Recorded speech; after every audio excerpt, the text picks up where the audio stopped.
Hello, Wellness Check Wednesdays community. We wanted to take a moment to remind you that while our podcast serves as a safe space for open discussions and sharing experiences, we are not mental health experts. This podcast is a platform for you to express your thoughts, feelings, and experiences in a judgment-free zone. Our aim is to foster connection, provide support, and create a sense of community. It's crucial to acknowledge that we are not a substitute for professional mental health advice or treatment. If you or someone you know is dealing with mental health challenges, we strongly encourage seeking guidance from qualified professionals. Remember, reaching out to mental health experts can make a significant difference. If you ever feel the need, don't hesitate to connect with a licensed therapist, counselor, or healthcare professional. This is the Wellness Check Wednesdays podcast, a share space, a judgment-free zone, a place to meet and discuss our mental health. So let's check in.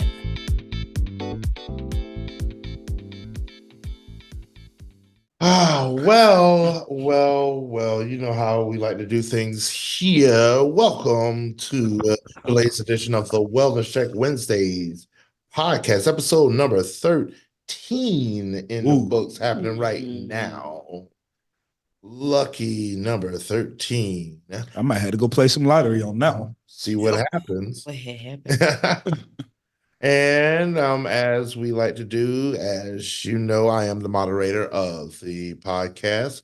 My name is Brian Livingston. We have with us here the originators of the Wellness Check Wednesday podcast, all the way from Fayetteville, North Carolina, here to Share Studios, my man Kevin Marshall. What it do?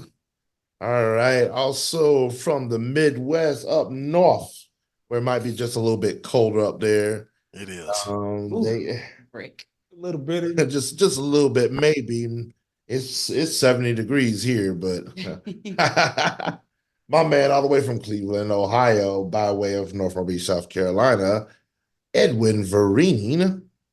And Edwin Vereen is well rested because he just straight up passed out last night from a busy day off. And he woke up at 5:30 this morning, not 4 o'clock. Woo! Yay.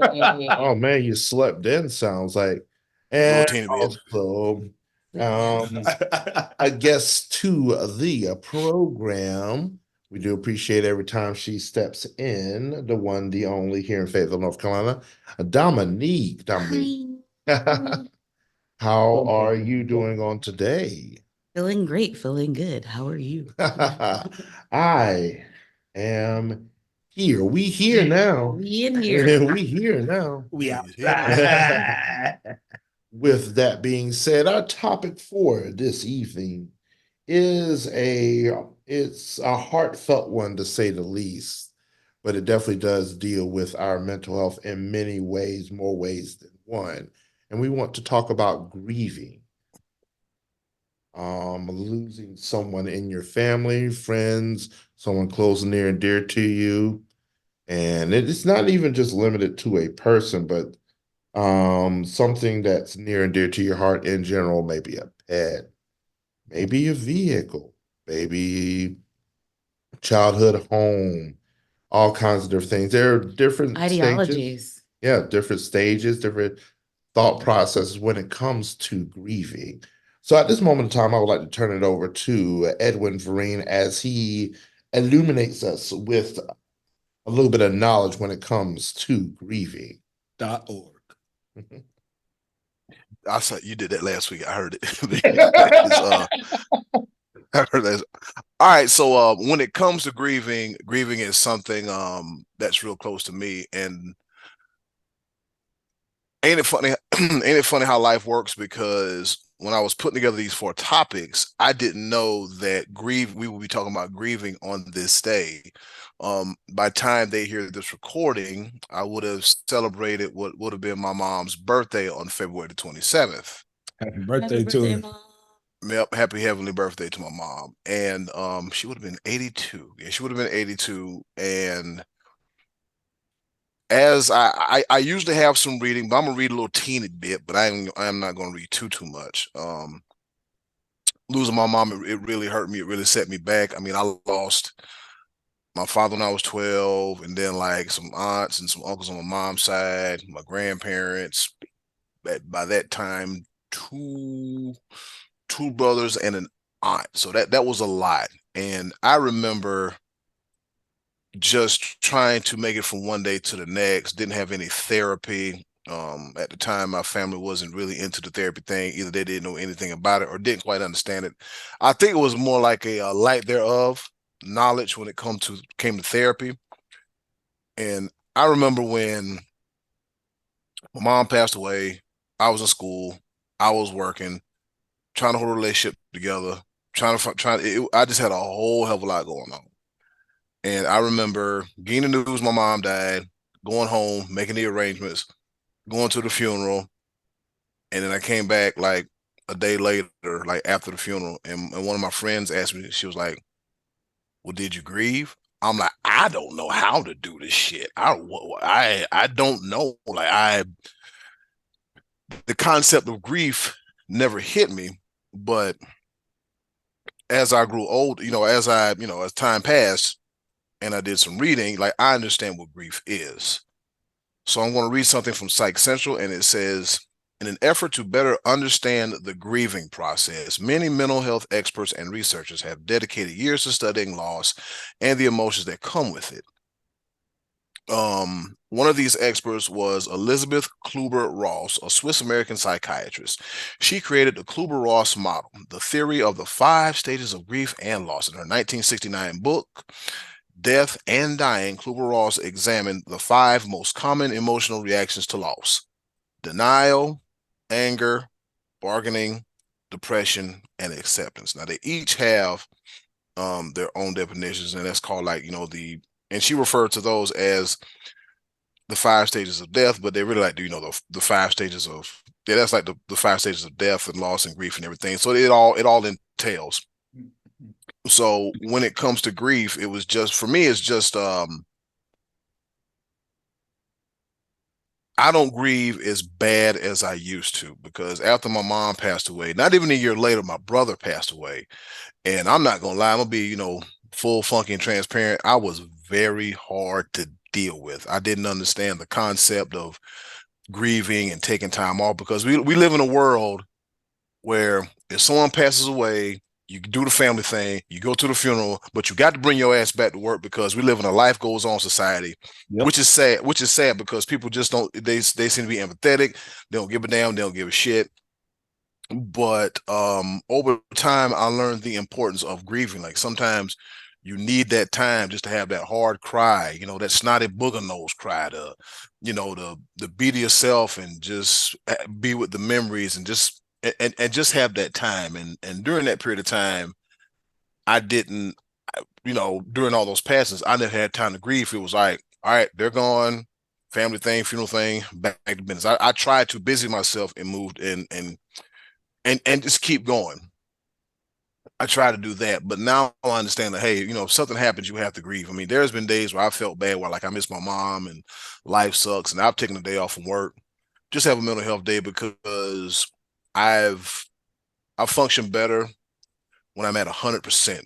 Mm-hmm. When the gas tank is half empty, I can't give you this. No matter how hard I try, I can't give you this. And I haven't worked a Mother's Day since my mom passed away. And this year, I think I want to try to work Mother's Day. But once again, leading up to that day, mentally, I don't know where I'm going to be.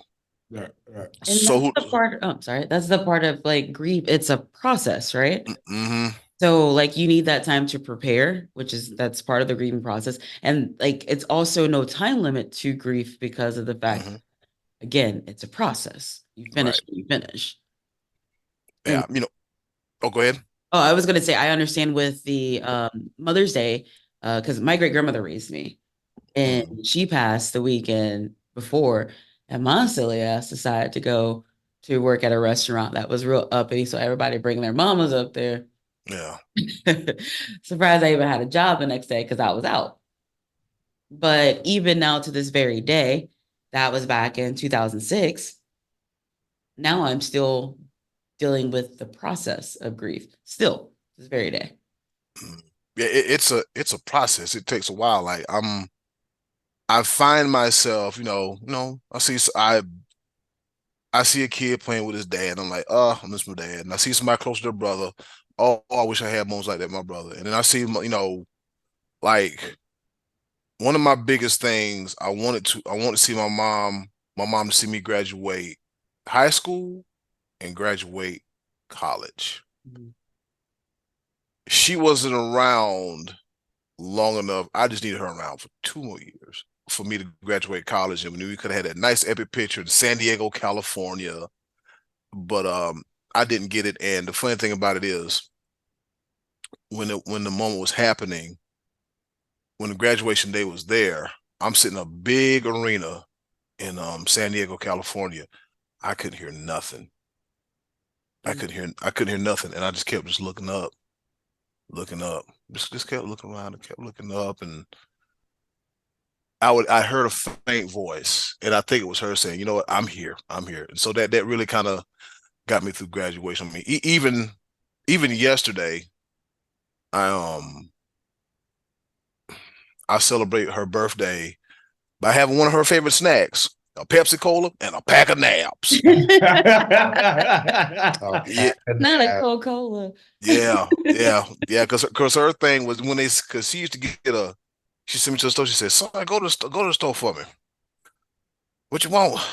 I said, "Your usual, yeah. Let me get a." That's when I don't know if they sell it now because I don't drink soda like that. A caffeine free. It's a caffeine free Pepsi and a pack of the peanut butter nabs with the orange cookies on the outside of it. Matter of fact, I had a few of the nabs before I started this podcast. So it's just so that's how I celebrate my mom on her birthday. I'm sorry for the long-winded story, guys. So Kev, what's going on with you, man? Not another thing that, well, hold on. Let me get my words together. Not a thing. Take your time. But grieving to me and the friends and the people that I held close and dearly to me, it more so correlates to a question. When do you come out from that shadow? Mm-hmm. Like, people deal with it, like y'all said, in processes. People deal with it in steps. People deal with it in time loops. Like, it's a never-ending thing in my eyes. And for as young as I am, it's one of those things. Like, a few months, I think it was last month or the month before last, lost the aunt. And it's just one of those things that, do I try to live under that shadow of what she was, what she represented, what her life was, or do I enjoy it? Like down in New Orleans, how they celebrate death is they celebrate it by playing jazz. They celebrate it by enjoying the happy moments of it. So it's all a perspective of grief. Like back in October, I lost my pup of 14, almost 15 years. So I had to take a day off because I was like, I'm not going to be worth it down because I'm going to be out loopy. Yeah. Big brother, be live. Grieving, the topic that we're talking about today, it's a particularly difficult one for me because I don't think I ever really learned how to grieve. A lot of people don't. I don't think there is a way to. I consider myself somewhat fortunate. I don't know if that's fortunate in a sense.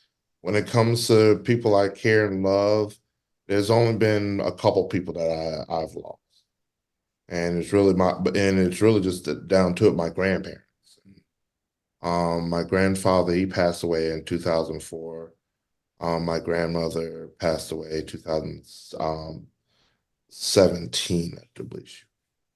Trying to put and really it was more like my grandmother, she passed away. I think she was in her 90s. Ooh.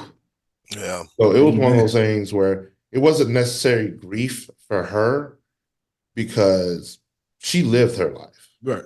She lived to as full as anyone could ever live a life. She was still on the road burning it down in her 80s. Sweet. I'm like, if you don't go somewhere and sat down. Ain't like Mm. and matter of fact, real quick, y'all, I have to say this. His grandmama, Mama Lucy, forever rest her soul. Some of the best cookies you ever have in your black ass life. I'm telling you. Oh Lord, about to flip the chair. My grandma was a beast in the kitchen, I'm trying to tell you. Lord have mercy.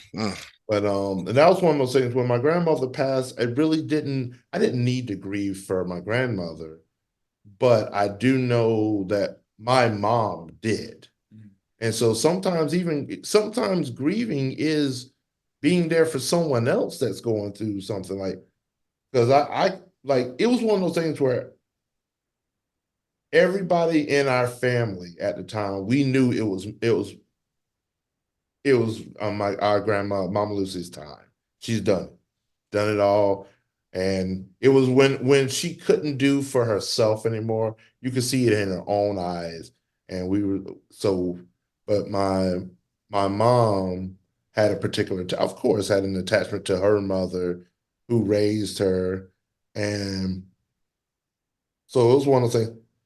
My grief comes more from my grandfather, because he was the one that really raised me. My mom, my dad were there.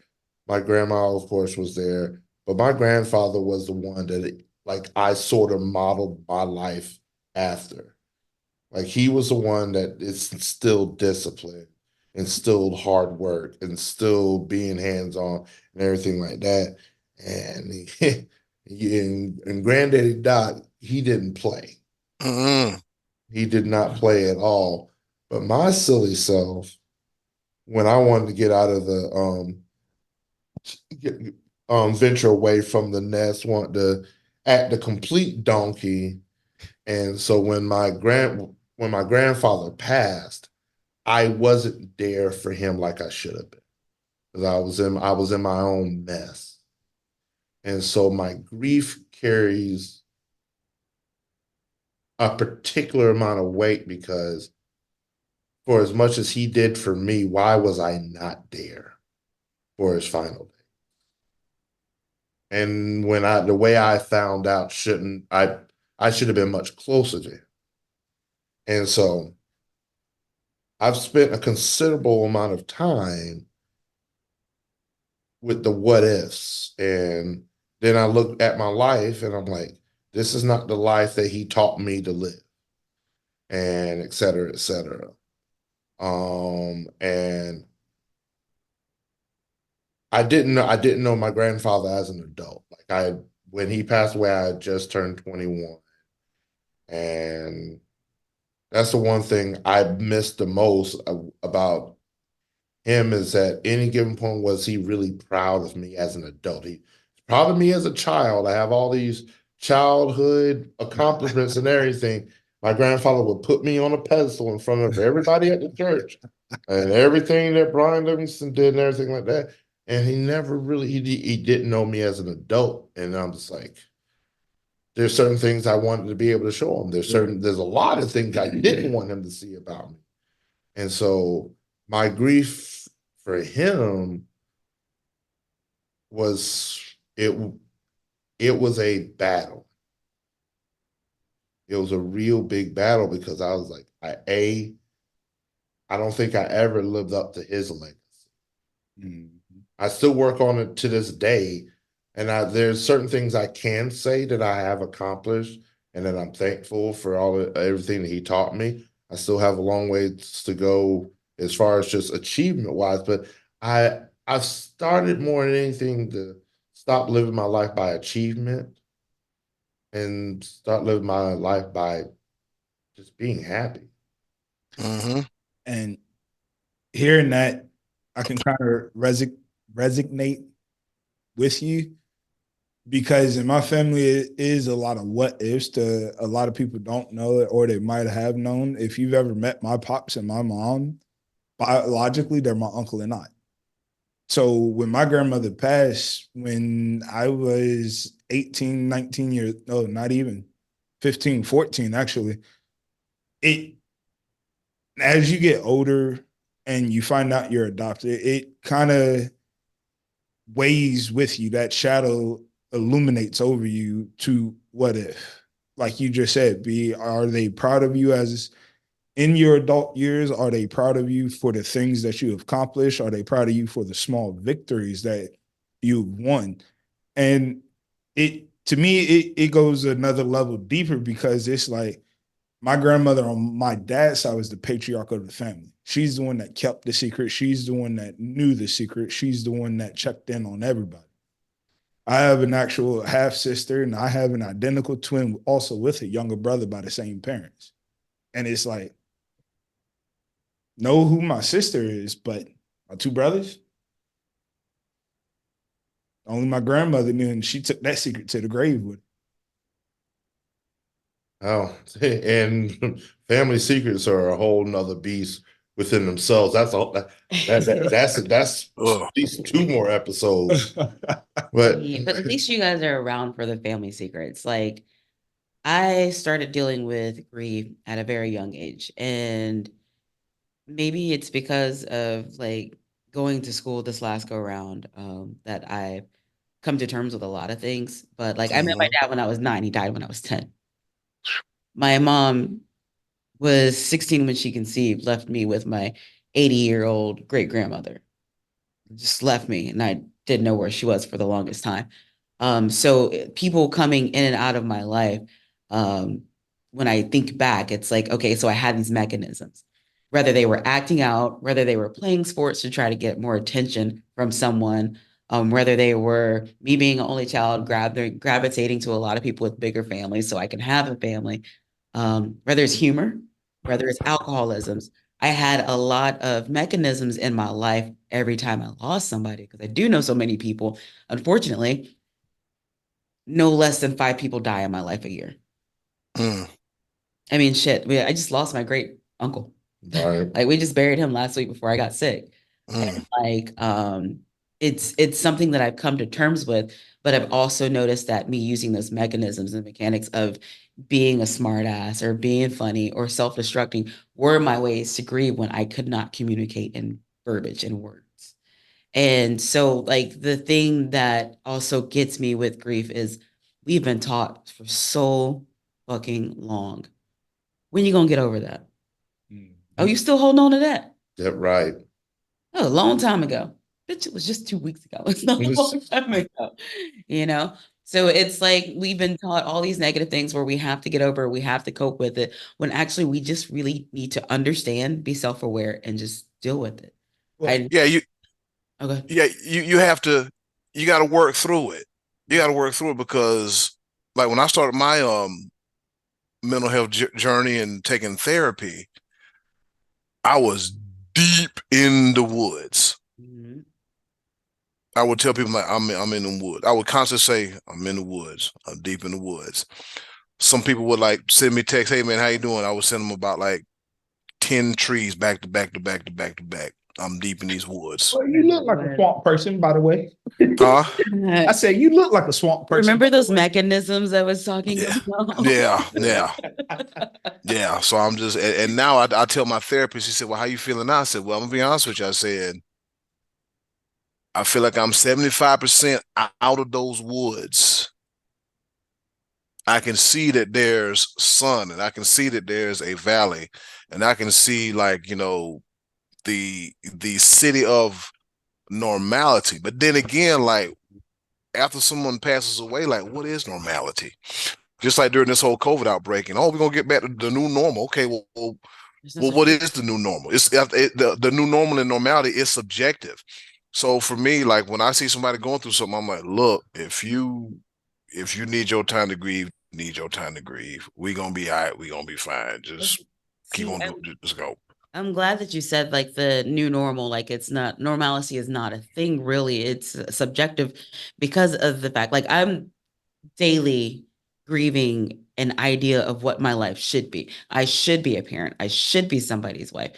I should have this job, right? So every day I am grieving the fact that I can no longer have my own family biologically. But maybe it's not a normalcy. Maybe it's not getting back to the old you. Maybe it's simply the Dominique before or after her father, the Dominique before or after her hysterectomy, the Eddie before or after his mother, before or after graduation. Maybe it's like we're looking at the wrong, or we're looking at it from the wrong angle, where we're trying to correct those back steps when we got to realize we got to keep moving forward. Well, and I heard a statement or a quote by somebody. I was listening to another podcast, and they said, like, what is dying? They was like, sometimes dying is not just a physical attribute of you getting buried in the ground, but sometimes dying is killing off those old ways, killing off those backstep processes of us making 10 steps forward and now having to grieve about anything, somebody, something, or anyone. We go back 5 steps. And like you said earlier, Eddie, it's one of those things that society over the times and over the generations has made grieving a process of going back to work. Yeah. It doesn't give you that time to, like you said, Dominique, process, deal with it, take the steps, and keep going forward, because a lot of us don't know how to kill off that old me to become a better person through a process of grieving.